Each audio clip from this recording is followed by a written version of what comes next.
Welcome to the Jameson Files. I'm your host, Carrie Webber, and I am very happy today because I have coerced my partner in crime in all things in life, Jameson CEO, and my partner in business, Jess Webber, who's also my husband. That's how it works. So this is probably the first time you have joined me on a Jameson Files episode, which is kind of amazing considering how long we've been doing the podcast, but we finally have lured him in. And today I'm excited because we're going to talk about trends we see, the questions we're getting asked the most from doctors across the country when we're having conversations with the doctors. So thank you for agreeing to join me and being my guest. You're welcome. We've, since 2020, we've started to see a lot of different questions come up in the industry, and I think it's great that we're going to discuss this with you. Absolutely. I know. Absolutely. Not at the dinner table. Not at the dinner table, not in the car. Our kids will be so happy we found a different place to have this conversation. Something that we do quite often, I talk to most of the doctors that reach out wanting to know about Jameson services, they start with a conversation with me. And often, once they are clients of Jameson for one reason or another, they'll find themselves having a conversation with the both of us or with you when it's about specific things. And so that's what I really want to tap into are when we're having conversations with clients, we're certainly seeing some themes in what those conversations are about. So, number one being that the pain point of cost, the cost of running the practice, running practices, running the business, something that most of you may have experienced in the big jump in inflation or costs of salaries and so on that we've experienced over the last 12 to 18 months especially. But let's talk a little bit about what those conversations are, how we're exploring ways that we can help them. Sure. And what you're finding as you're looking at P&Ls and talking through this with doctors, what you're seeing. Sure. So that's right. Since 2020, the team costs have risen with inflation. We have different types of pressures on cost, including salaries and supplies and lab and all the things that it takes to run a practice. So we continue to see those, not as much probably this year as we did last year, but it's still definitely there. And we're not going to kid ourselves. Costs have always been an issue and a question in a dental practice.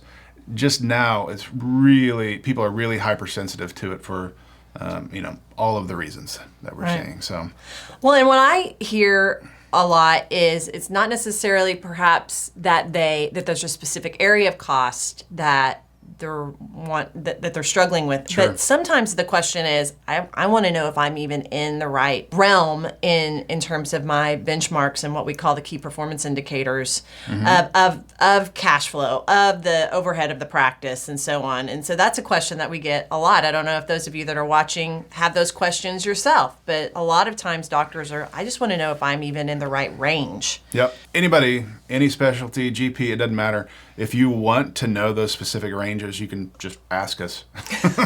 We'll tell you. It's a lot easier. And if you don't know how to figure that out, we can obviously do a little lesson in that math too. But you do need a great P&L. It's easier if you have an accountant do it because it breaks it down a little bit by percentages and it puts it into a normalized type of profit and loss or P&L.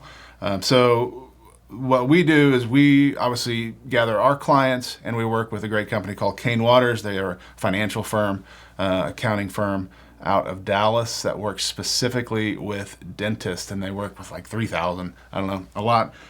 So it's a big enough sample size that we can get some good solid numbers. So we do have, like I said, if you're GP or it doesn't matter, just ask us and we can help you evaluate that if that's something that you're in need of. But one of the absolute top cost in any practice is your team, and that's what we've seen kind of start trickling north, going up, if you will, over the last year, I would say. Wouldn't you say? Yes. Yeah. The other area is supply and lab. So those two in general are the two top areas. Well, and I think something that you're experiencing more and more, especially those that are in network with a large number of PPOs and insurance plans, is, those plans are cutting into your profit because of the write-offs, obviously. So as you start to see this swell in the costs of running the practice, the investment of running the practice, I hate to say team is a cost, but it's an investment that must be made to keep the practice up and running. As you see these things happen, you need to be very aware of the relationships that you're in, what your write-offs are, how many of your patients are in these different plans, and what's the cost of participating.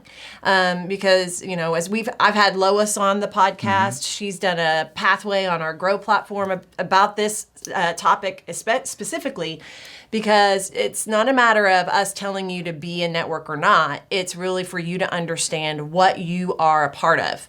And that all plays a part in what your bottom line and what your profit is. The way that you are going to become more profitable is by becoming more productive, increasing your fees of the dentistry that you provide, or reducing the cost of running the practice. Those are the ways. And when you're in network with PPOs, that definitely has an impact that's worth exploring. So are there ways that you can be more productive? Are there opportunities in the practice for growth to help you, cover the costs of running the business?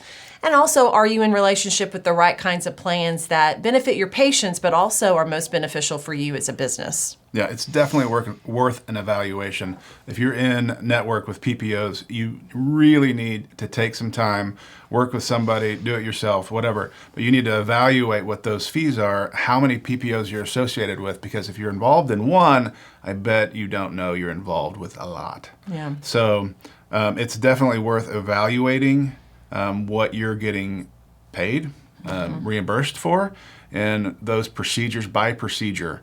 Because sometimes you might be losing money every time a patient shows up.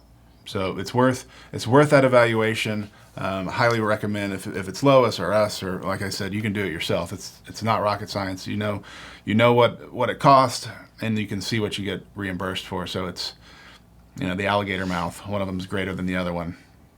Just figure it out. The alligator mouth. The alligator. Oh, Greater than, less than? The Pac-Man. Sure. So I'm from Florida, that's alligator.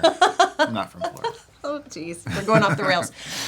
So something that we find ourselves engaging in perhaps not as much as the topics of cost and really managing your practice appropriately, but some practices are starting to go on the path of consideration that they want to sell, or want to affiliate, or perhaps even want to expand yourself into multiple locations or services and so on. So there's definitely a lot of consideration in terms of what do we need to do in our practice to either be ready to sell, or be able to expand, or do things in a different way. Yeah, this is actually probably one of the biggest topics right now, because we see it at all ages of practicing dentist.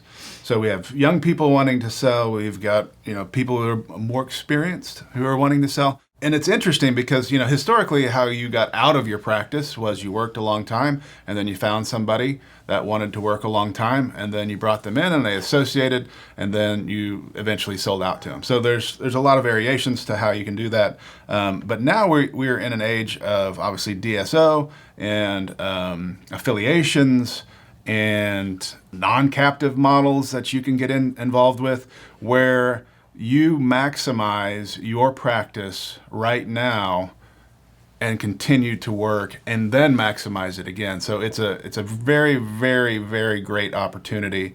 And I can't encourage you enough to start learning about the different ways you can maximize your practice right now, whether that's, like I said, a DSO or a non-captive type model. So. And the magnet to your practice, whatever stage or whatever approach you're wanting to take, is going to be, they're going to be looking at, or the opportunities are going to come to you. Anybody, even if it is a solo practitioner wanting to join up with you, partner up with you, buy in, buy out, whatever. Sure. Is there profit? Looking at the profitability of your practice. So what we were talking about at the beginning, having a really clear understanding of your overhead, your profit margin, working to streamline systems, and your cash flow so that you become more profitable, getting your overhead in check as best as you possibly can, and then having systems in place so that anybody can see new patient flow is coming in. You are a healthy, growing, thriving practice. You run well. You're up to date. Your facility is up to date. All of those pieces of the puzzle are considerations on whether or not you're the right fit for what somebody's looking for. And so if affiliating, if being bought out, if any kind of transition of your role is something that you are wanting to look toward in the not so distant future, it's important to do your work now to make sure your practice is attractive to an outside entity. If you're wanting to get involved in, maybe affiliating or moving to a DSO type of a model, your KPI is called EBITDA, and that is earnings before interest, tax, depreciation, and amortization. Look! I had to look that up. No, she didn't. She knows it. I do not. So you take all those things out of your P&L, and that will give you a number, kind of your net income, if you will. And you can normalize it a little bit. So if you're paying your kids for marketing, that's not going to be in there if they sell to a DSO. So you can kind of remove some of that, but you can't remove your salary if you're paying yourself that way. If you're paying yourself on a K1, you might need to look at that, putting that back in at some point. So the number that you're left with is your EBITDA. And then how people pay you, instead of how it used to be, was they paid you 75-80% of your collections on the month, on the year. Now they pay you a multiple of your EBITDA. So if you hear people talking about multiples, I got 7x or 4x or whatever, they're talking about this. They're talking about the multiple that they got on their EBITDA. So you multiply that number by a somewhat arbitrary number that somebody's going to offer you. So they may have a formula in their head, you don't know it, but you need to ask them about how they arrived at 4x or 5x or 10x. Obviously, the higher the number, the better. And the higher your EBITDA, the better, because that's kind of how math works. And you want more of it. So if you're going to try to sell your practice, you really want to affect that specific number. So that is something that you're going to need to learn. Either work with your accountant. You can kind of spitball it and do what I just told you by editing all of that out, and you get kind of a rough estimate on your EBITDA. But I would highly recommend that number become very important to you. And to me, it's not necessarily a matter of, you may be listening going, I'm not gonna do these things. But from a business owner standpoint, knowing this information and knowing where you stand in this is going to help you make decisions on where you need to improve. When you come to those numbers, it's important for you to know at some point in time in your professional career, you're going to be ready to transition.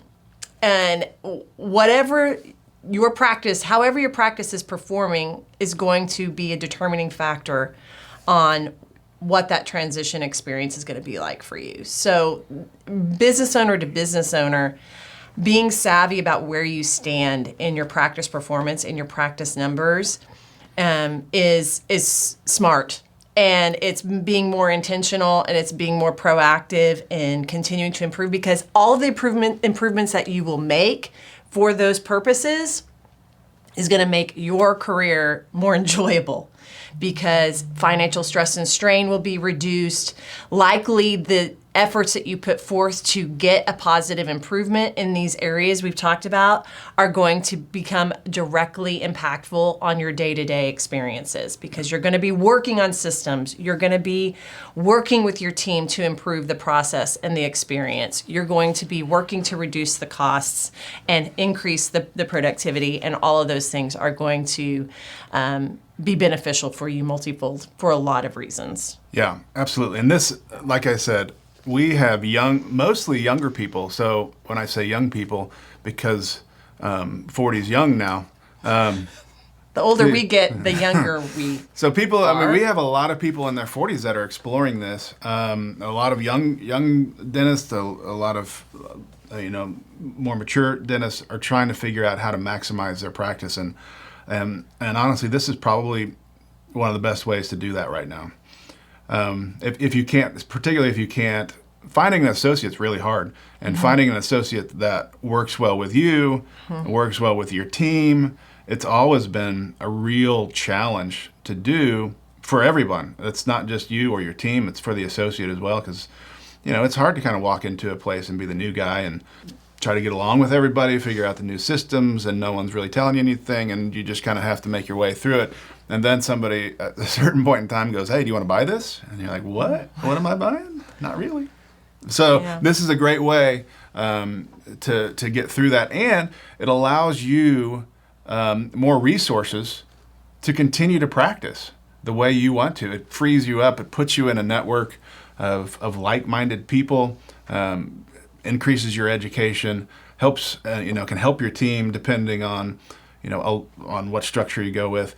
But there's some great benefits, and I'm not trying to sell you on becoming an affiliate of a DSO. You can do that if you want, but I've seen this area improve drastically. We've been in dentistry for 24 years, so we've seen it evolve from mostly private practice into the evolution of DSO, and initially it wasn't great. And a lot of this affiliation and group practice was not really a great option for doctors or team. But I think we've seen that change over the last I think 5 you years, have especially. a lot of options, and you can continue on the path that you're on. You can explore alternatives to that path while still having a tremendous career in dentistry for many more years.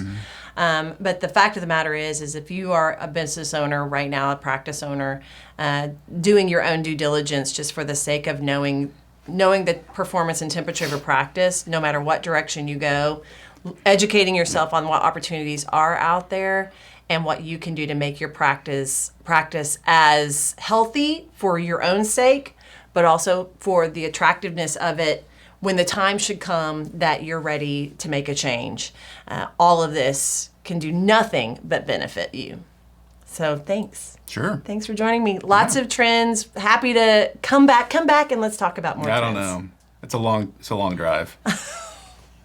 I'll get him back. It may be 3 more years, but I'll get him back on. Maybe you guys can convince him to come back. But thanks for being with me. Sure. And lots of trends, lots of questions. Reach out to us if you want to explore how your practice is performing. Let us be a resource to you. We would look forward to the conversation.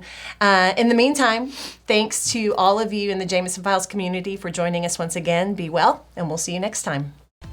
Thank you for joining us on this episode of the Jameson Files.